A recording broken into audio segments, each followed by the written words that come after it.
A ver, como les estaba diciendo, el tema último que nosotros revisamos es la escuela neoclásica.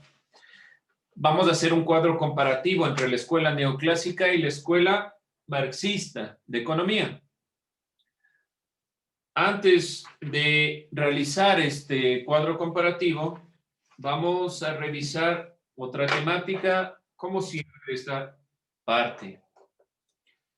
Primera Guerra Mundial.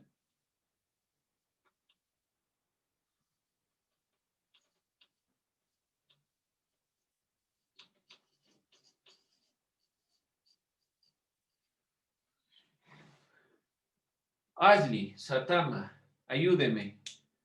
Primera Guerra Mundial. Años, fecha, ¿de qué tiempo a qué tiempo va?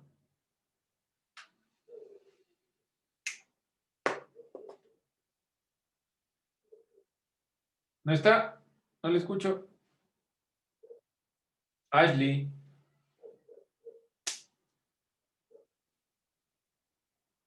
Acuérdese, fechas que siempre estamos revisando. 1900, 1900, ¿qué? 1914, 1918. Bueno, ya, por lo menos la idea es esa, que vayamos buscando y no se olviden anotar. Finales de 1918, principios de 1919, se acaba la Primera Guerra Mundial, la así llamada Gran Guerra. ¿Por qué entraron en conflicto los países unos con otros en esta Primera Guerra Mundial? Ángel.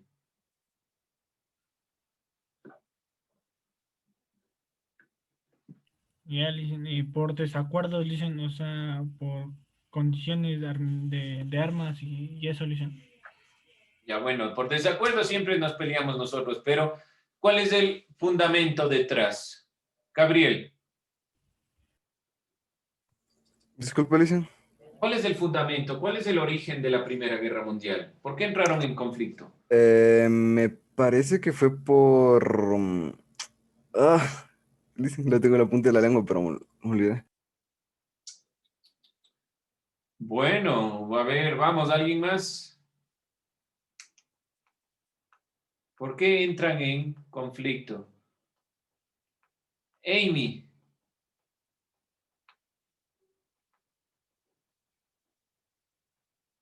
¿Por qué? Miren que es una guerra que la revisamos todo el tiempo. Siempre estamos hablando de Primera, Segunda Guerra Mundial. ¿Cuál será el origen de este conflicto? ¿Ninguna idea? Dígalo. Si no, no sé si estamos o no estamos. ¿Qué dice Amy Cando? Tensiones geopolíticas, dice el compañero Sibambe. Bueno, pero no me explica, y sí, son tensiones geopolíticas, pero explíqueme a qué se refiere con tensiones geopolíticas. Y no le veo a Amy, no me dice nada. Diga, dicen, no sé, alguna cosa, pero cuente. Si no, no sé si estamos donde estamos ahí. ¿Cuál será la tensión que genere el conflicto armado?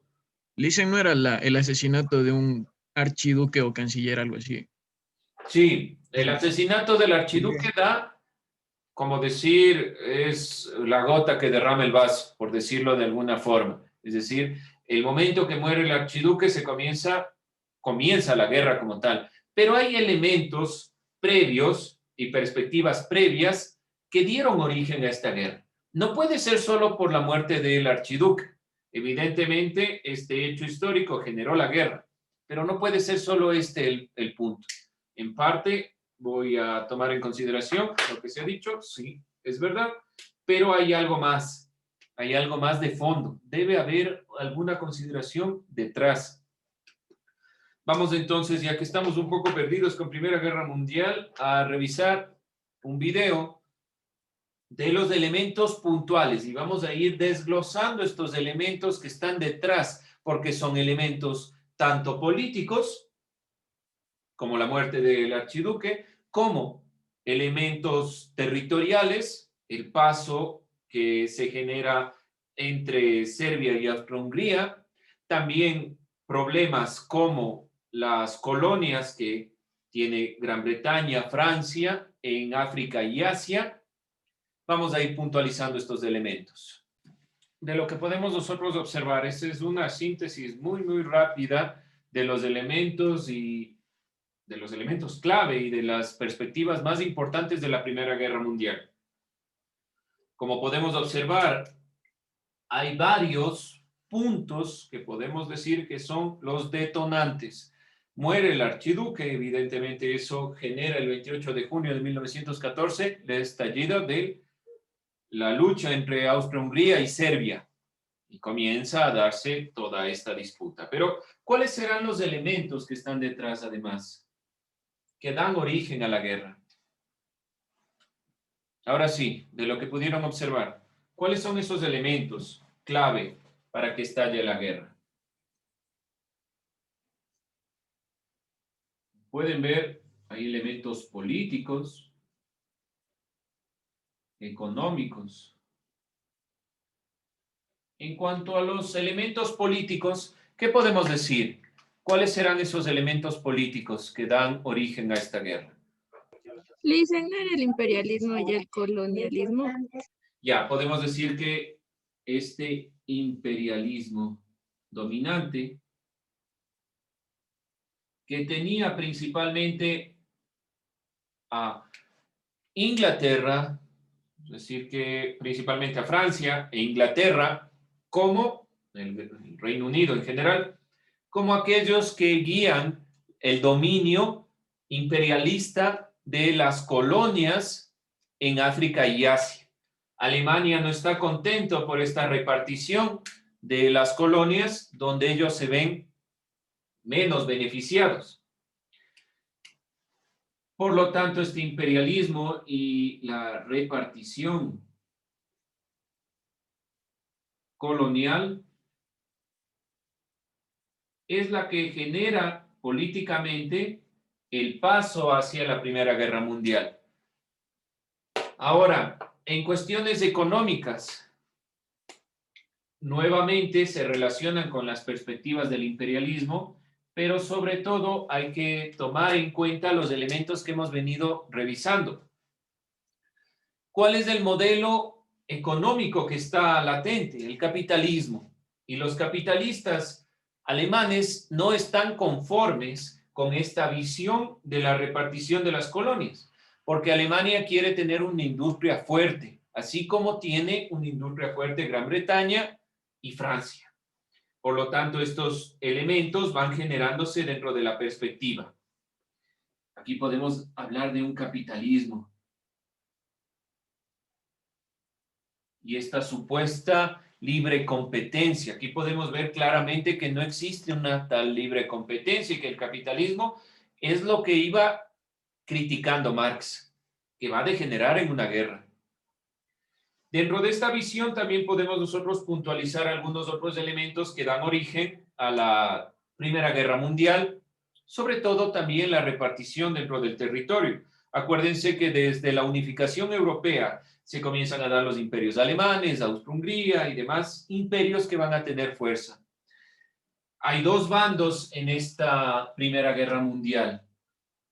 ¿Cuáles son esos bandos?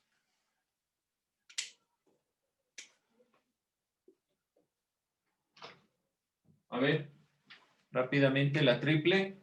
Entente y la Triple Alianza. Entente y la Triple Alianza. ¿Quiénes conforman la Triple Entente? Francia, Rusia e Inglaterra. Francia, Rusia, Inglaterra, el Reino Unido en general. A los que se les adhieren después Serbia, porque es el que comienza la lucha. Acuérdense, el 28 de junio de 1914, un fanático serbio mata al archiduque y estalla la guerra. Entonces son esos tres principalmente elementos. Posteriormente, Italia pasará de la Triple Alianza a la Triple Entente y se unirá a los Estados Unidos, que siempre son generosos con el lado que va ganando, y Japón, el Imperio de Japón, ¿sí? La Triple Alianza, en cambio, Alemania, Austria-Hungría o el Imperio Austrohúngaro, que conforman principalmente esta Triple Alianza, donde estaba Italia en una primera instancia, pero si nosotros observamos, vamos a ver el mapa de la conformación de lo que es la Triple Alianza y la Triple Entente. Estratégicamente están centrales, entonces, por medio del ataque, la idea del Imperio Alemán es directamente atacar rápidamente a Francia, tomar Francia y comenzar de aquí a expandirse. Pero al no lograr tomar Francia, dense cuenta, les atacan por todos los frentes. La zona de tensión fue esta parte, Serbia, aquí los Balcanes, donde se dan las principales guerras cerca de Grecia, y comienza a estallar la guerra. Posteriormente podemos ver que estos son los estallidos, las primeras batallas y el objetivo París, sin lograr acercarse a esta perspectiva. Aquí, la guerra de los Balcanes. Bien, dentro de esta visión, entonces, todo acaba con el Tratado de Versalles, 1919, donde, a mi parecer, comete un error la Triple Entente, sobre todo Francia. Toman decisiones muy exageradas en la delimitación de los territorios por una parte. Los Estados Unidos exige que sea democrático. Además, se le pide que devuelva mucho dinero al Imperio Alemán y al Imperio Austrohúngaro, lo que hace que se vaya generando un nacionalismo que estallará en la Segunda Guerra Mundial. Este nacionalismo genera una lucha interna.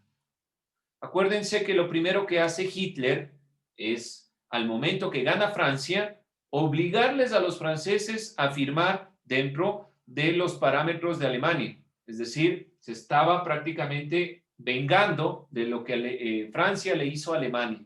Hay que tener cuidado, claro, con estas interpretaciones, pero al fin de cuentas, el problema de la guerra también es un problema de los modelos económicos.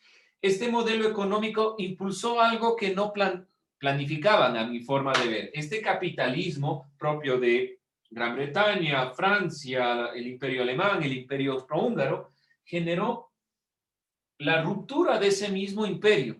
Acuérdense qué pasa 1918, 1919 en Rusia. ¿Qué se da? ¿Qué se da en 1919 en Rusia? Revolución. Esto es importante. Dense cuenta que en algo tenía razón Marx. El momento que se da el capitalismo fuerte, puede ser que se dé una revolución interna por la lucha social de clases.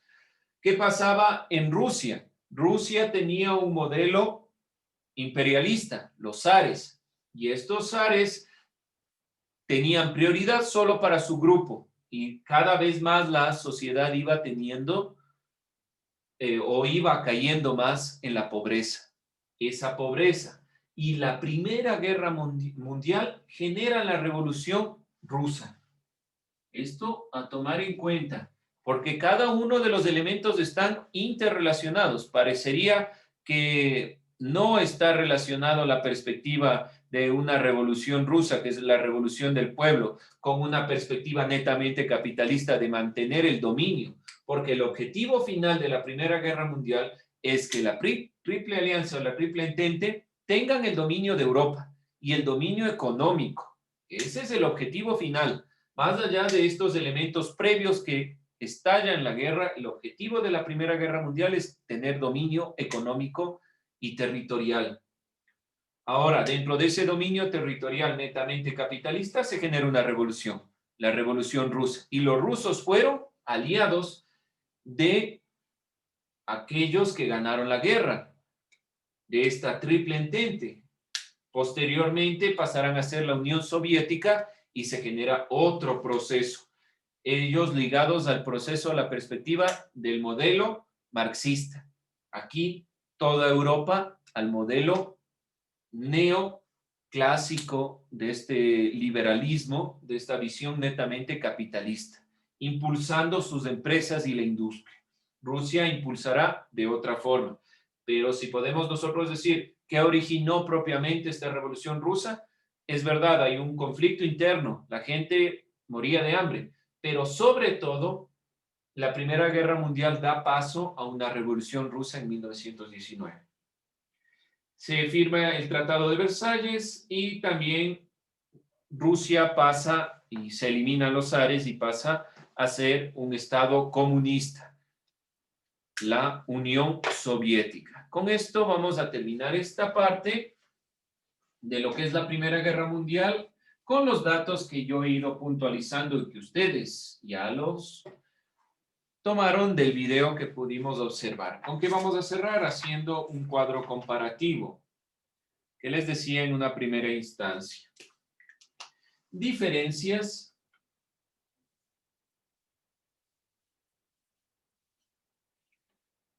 que pueden ustedes identificar entre la escuela marxista.